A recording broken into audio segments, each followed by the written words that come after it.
like to think that a lot of us can agree that Donald Trump has a very unique speaking style, usually going off the script and maybe not typically using the kind of elevated speech frequently used by candidates or political figures. So how does this process differ? Like, you talked about really getting to know the principal and understanding how they're going to perform it and what they want to push through. But when the principal is cannot be tamed, how is it going to differ? He's a wild animal. Well, I was asked this question last spring on a panel, and you and I talked about this. So I was asked this question last spring when I was on a panel, and it's actually on the panel. It was this great moment because it was me, Mary Kate Carey, who wrote for Bush 41, Steve Crouppen, who had taken this brief hiatus from writing for Obama, but was like 2 weeks from going back to Obama. That's the only reason he was allowed to participate on the panel. And Megan Rooney, who was actively writing for Clinton, to which Mary Kate and I looked at her and said, "What are you doing here? Why are you hanging out with us?" She was like, "I needed a break."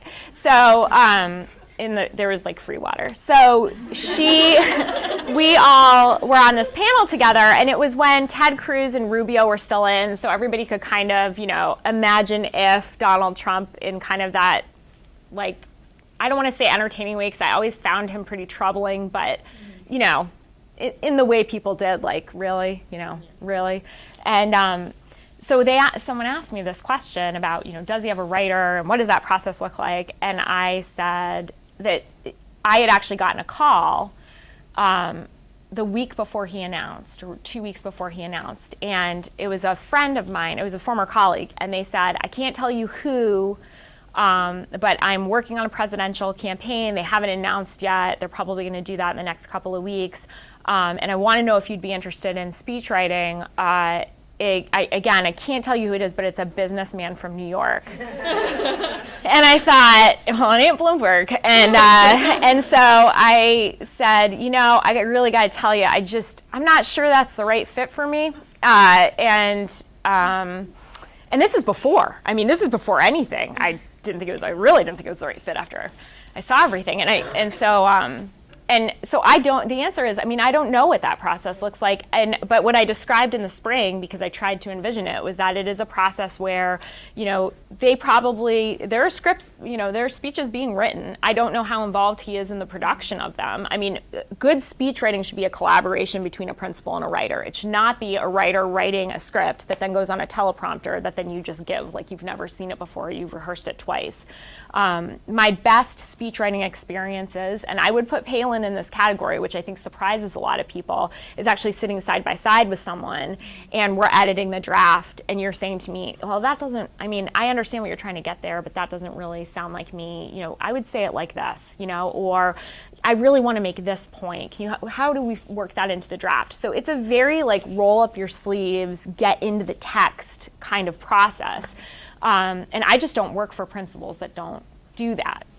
There's just no point. They get up to the podium and they don't feel like they own the speech, and so it comes off as stilted and it comes off as inauthentic, and it's not the best version of them because they weren't even involved. So I wonder if part of the disconnect there is that he is not able to really sit down and talk with a writer, not because there aren't writers, because I know there are writers involved, but he doesn't take the time to do that. I think probably because there is a sense of, this is what I'm really good at, and I'll leave you to judge. And so in a rally setting, I don't like the rhetoric, but he does well. He gets the applause, he creates the media event, he does all that. You see him now really struggling. He's paying the piper on that, because you can get through a campaign that way. I wouldn't advise it, but you can do it.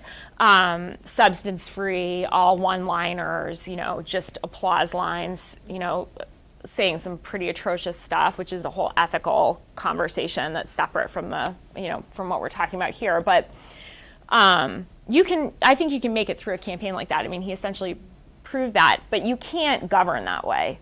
those kinds of speeches are not governing speeches. And that is a big part of the problem that he has right now, is that those speeches are not meant to unify. Those speeches are not meant to persuade. They are not meant to bring people together.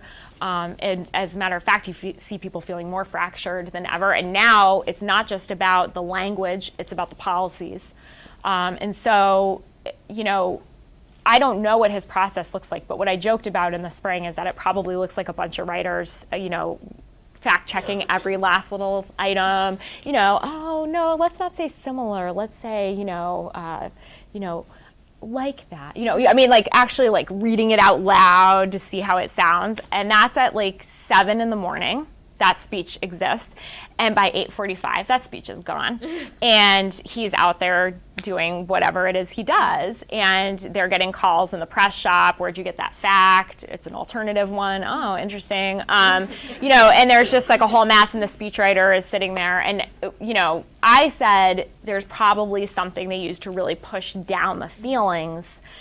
It was commented in the spring that would be alcohol, but I pointed out that in the Romney campaign, we were an alcohol-free shop, and none of us drank, and so we would go to a bakery. We were in the north end of Boston, and there was a bakery, and anytime there was a speech that got like not the Trump treatment, but it definitely got thrown out, and we were like, what is this speech that's happening right now?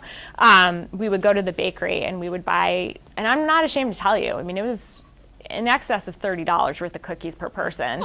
And we would just sit and eat the cookies until all the feelings, they weren't gone, but they just didn't bug us as much. And so we all gained. It was like the writing shop was, everybody else was like trim and fit and running on the Esplanade, and the whole writing shop was just like, moving. And but yeah, I think that process is crazy. And I think that's actually one of the big struggles that you're seeing right now, is that you can tell when he is reading something that someone has prepared for him. If you watch him, you can easily tell. The delivery is so stilted. And I don't think that he's working really with his writers. I think he relies on them for one-liners. I think he likes to do this extemporizing, which works well on the campaign trail, where it's like, I have these 5 points I have to hit, and I have to connect them with extemporaneous material in between. He likes that riffing. But there are some things that just require a teleprompter. Talking about North Korea and ballistic missile tests shouldn't happen in a tweet. It definitely shouldn't happen in some kind of extemporized, I don't know, that's what came into my head that day speech. And so I think they're struggling with that. And I will tell you, having worked in the White House, the vet process on remarks is crazy. You have to, if you're doing something on foreign policy and national security related for the president, that thing's got to go through about 50 sets of eyes, maybe more. State of the Union, the way you've got to shop that, and every department gets a say. No, you can't use that word. No, you have to contextualize this fact that way. It really screws with the flow of the speech, the language that you use, all of that. It's very carefully calibrated, because the things you're talking about, one word choice, and now all of a sudden you're revealing something that's actually top secret. One word choice, and you're actually saying something that we can't prove. So those things are very careful. And I think he's delivering off of that prompter. I see him doing it, but the delivery, you can see he is constantly struggling, because he's feeling like he's not getting that audience reaction, and he's not. But he knows he has to stay to the script. And so he's doing this really weird combo where it's very formal delivery off the teleprompter, and then it's weird things that he says. He went to the prayer breakfast and made this really random comment. His default seems to be anything about him winning the election. It's that's because he's used to speaking to supporters, and that usually gets people pretty amped up. He did it at the Building and Trades yesterday, and they booed him. Because they're not his voters. They didn't vote for him. He was like, I know you guys voted. And they were like, no, And so he's kind of Johnny One Note in that way. He's got a campaign approach. He has a process that worked for him in the campaign, but really doesn't work in the White House in any way, shape, or form. And I think he's struggling.